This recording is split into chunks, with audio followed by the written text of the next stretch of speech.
నేను అనేది ఏంటంటే బండి సంజయ్కి ఇది ఒకందుకు మంచిగా జరిగింది.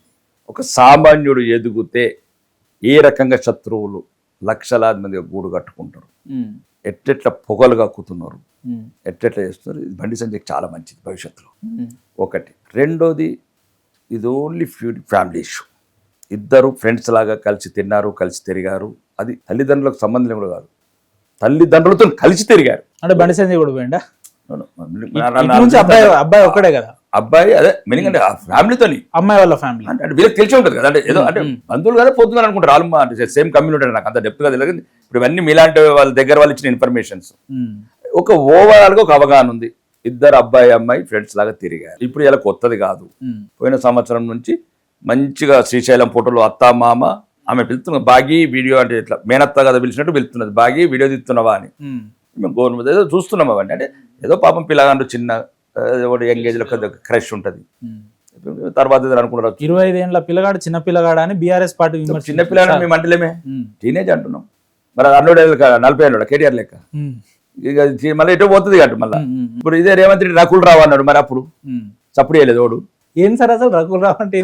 ఇవన్నీ తీర్చ చచ్చిపోతారు కాబట్టి అదొక పాపం చిన్న పిల్లలు. అమ్మాయి అనే ఏమైనా అమ్మాయి కూడా మా కూతురు లాంటిది.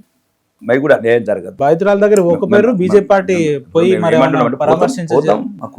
మా కూతురు ఏం తప్పైపోయింది? ఎన్ని ఘటనలు జరుగుతుందో సమాజంలో మేము ఎన్ని చూస్తలేము. అది 25 ముక్కలు చేసిన మరి సప్పుడు చేయడు సద్దా మీద ఆడు తురుకోడు.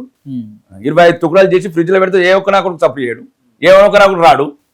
అరే ఇదేందండి? నేను ఏమంటున్నాను, రాజకీయ నాయకులు కదా, మిమ్మల్ని చూసి నలుగురు నేర్చుకుంటారు. ఒకటే చెప్తున్నాము, ఈ జరిగిన సంఘటన దురదృష్టకరము. ఆ 2 కుటుంబాల మధ్య మంచి సన్నిహితం ఉంది. ఇద్దరు డబ్బున్న వాళ్ళే. మరి నేను చూసిన ఇలాంటి వాళ్ళు చెప్పింది 470 కోట్ల ఆస్తి ఉన్నదని చెప్తున్నారు, కోట్ల కార్లు ఉన్నాయని చెప్తున్నారు. ఏదో మీ ఇద్దరు కుటుంబాలకు మంచి జరగాలని కోరుకుంటున్నారు. 470 కోట్ల ఆస్తి అని మీరు చెప్తున్నారు, కానీ 50,000 మమ్మల్ని మనీ ట్రాప్ చేసి నేను కేసులో పోవట్లేదండి. నేను అంతా పోవట్లేదు. వాళ్ళు ఇద్దరు ఉన్నత కుటుంబాలు అని చెప్పడాన్ని బట్టి చెప్తున్నాను. మీ 2 కుటుంబాలకు మంచి జరగాల. అమ్మాయికి మరీ ముఖ్యంగా అమ్మాయికి న్యాయం జరగాల. అన్యాయం జరిగింది ఉంటే కాదు, మీరు ఇద్దరు ప్రేమించుకున్నది ఉంటే ఇంకొక 3 నెలలు అయితే 18 years అయిపోతుందట. ఇవన్నీ మర్చిపోయి కలిసి పెళ్లి చేసుకుని మంచి సంతోషంగా ఉండండి. చేసుకోవచ్చా? పెళ్లి చేసుకోమని మీరు చెప్తున్నారు. మీరు ఇద్దరు ప్రేమించుకునే ఉంటే, లేదు ఫ్రెండ్స్ లాగా ఉన్నానంటే ఫ్రెండ్స్ లాగానే ఉండాలి. ప్రేమించుకునే ఉంటే మన హరాస్ చేసిందని ఎందుకు కంప్లైంట్ చేస్తారు? అది ఇప్పుడు కొన్ని ఉంటాయండి. ఈ రోజు క్షణికావేశం. సొంత భార్య కూడా 3 సార్లు పోలీస్ స్టేషన్కి పోతుంది, సుప్రీంకోర్టు పోతున్నది, నా భార్య నేను బలవంతంగా సెక్స్ చేయమని సుప్రీంకోర్టు కూడా కేసు నేను చెప్తున్నా. ఇప్పుడు సుప్రీంకోర్టు కేసు మొన్న నా భర్త నన్ను సంతానం చేయమంటే మరి అంటే భర్త మరి అంటే చెప్తున్నాను, సుప్రీంకోర్టులో పోతున్నారు, నన్ను బలవంతంగా ఈ రకంగా హరాస్మెంట్ చేస్తున్నారని. ఇట్లా రకరకాలు వస్తాయండి. ఇవన్నీ 150 కోట్ల పాపులేషన్, అంతా లక్షలాది, రోజు 1,00,000 మంది పుడుతున్నారు. కొన్ని ఇష్యూస్ కొద్దిగా ప్రజలకు ఇప్పుడు ఇంతసేపు ఒక్క మాట్లాడకపోతేవి, రైతుల గురించి, విద్యార్థుల గురించి అడగకపోతేవి, లేదా నిరుద్యోగుల గురించి అడగకపోతేవి.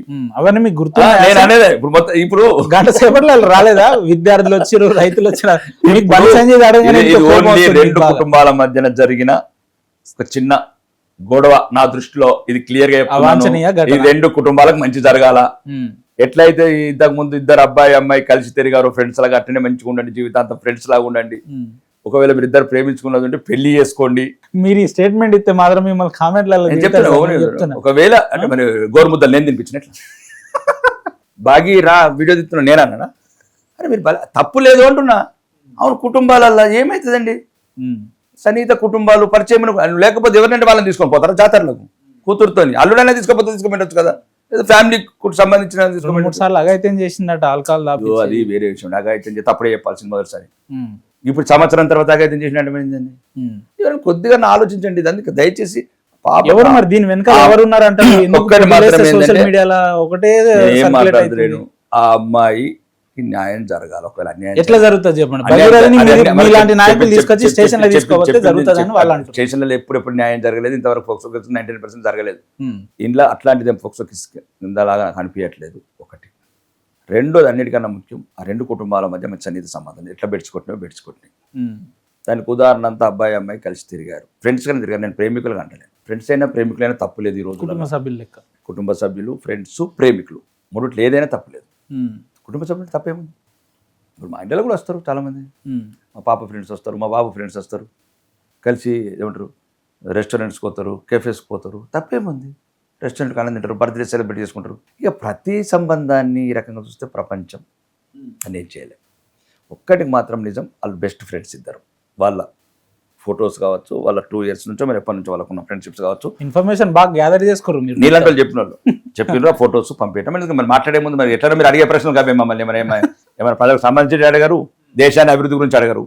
కాబట్టి ఈ మధ్యన జరిగే ట్రెండ్ అదే. కాబట్టి దీనివల్ల పాపం అదృష్టవంతులు ఎవరైనా అంటే మీ మంగ్లీ ఒక అదృష్టవంతురాలు ఈ కేసు వల్ల. ఎందుకంటే మొత్తం పాప అమ్మాయి మీద మొన్నటిదాకా జరిగింది, ఈ దెబ్బకు దాని గురించి మర్చిపోయినారు, సైడ్ ట్రాక్ అయింది. సోషల్ మీడియా ఇంపాక్ట్ ఉందంటారా సార్ ఇప్పుడు జరిగే దాంట్లో? ఏదైనా సరే కొత్తని ఎప్పుడు మనం తిరస్కరించలేము. సోషల్ మీడియా అనేది కొత్తగా దాన్ని ఇప్పుడు మనం అనుకుంటాం తిరస్కరించడము, మనం చూడకుండా చూపిస్తుంది అది. ఇప్పుడు సోషల్ మీడియా పవర్ఫుల్ వీపన్.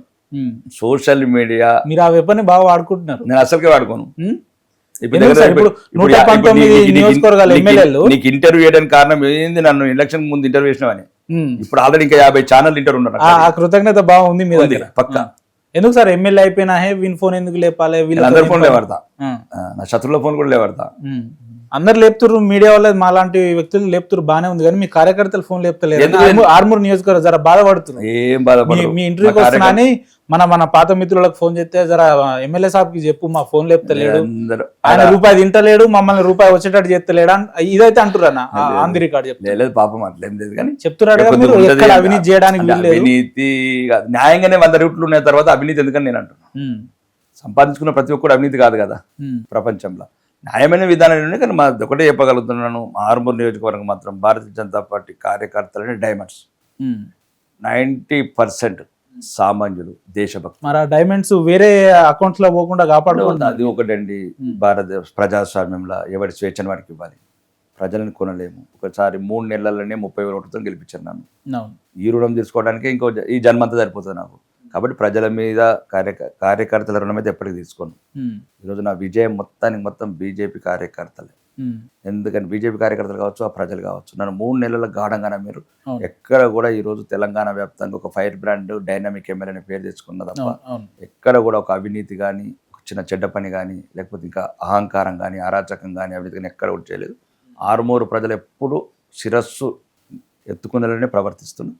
భవిష్యత్తులో ఎట్లా వస్తాం. బాగా ఎమోషనల్ అవుతున్నారు కార్యకర్తల పేర్లు చెప్పంగానే. ఎందుకు సార్ అంత? నేను ఏమనేది అంటే, ఇప్పుడు నిన్న కూడా చెప్పాను, ఒక అతనికి ఎవరో ఫోన్ చేస్తే చెప్పాను, ఊరికి ఒక్కడే ఉండే నేను పోయినప్పుడు.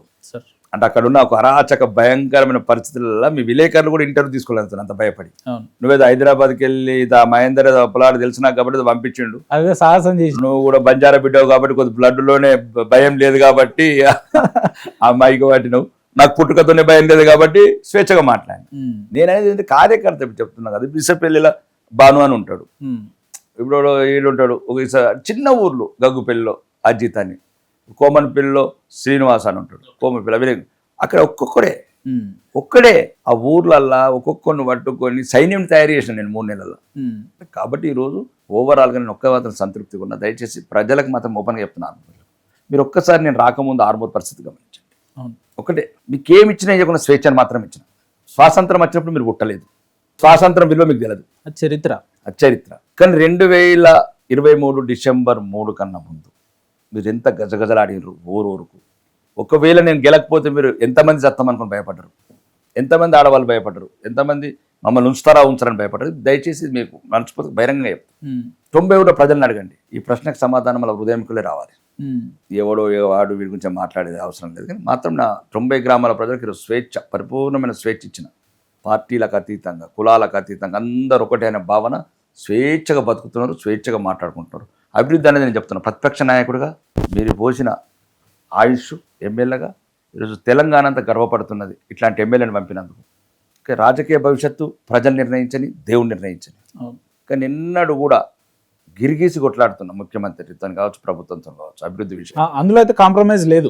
మీరు మీ పోరాట తత్వం అయితే తెలంగాణ ప్రజలందరూ కూడా అభినందించాల్సిందే, అందులో నో డౌట్. కార్యకర్తలకు కానీ ప్రజలకు చెప్తున్నా, ఒక్కసారి ఊహించండి 2023 డిసెంబర్ 3 కన్నా ముందున్న పరిస్థితి. 100 సంవత్సరాలు నేను ఉండాలని కోరుకుంటాను. ఒకవేళ అది మీకు జ్ఞాపకం ఉంటే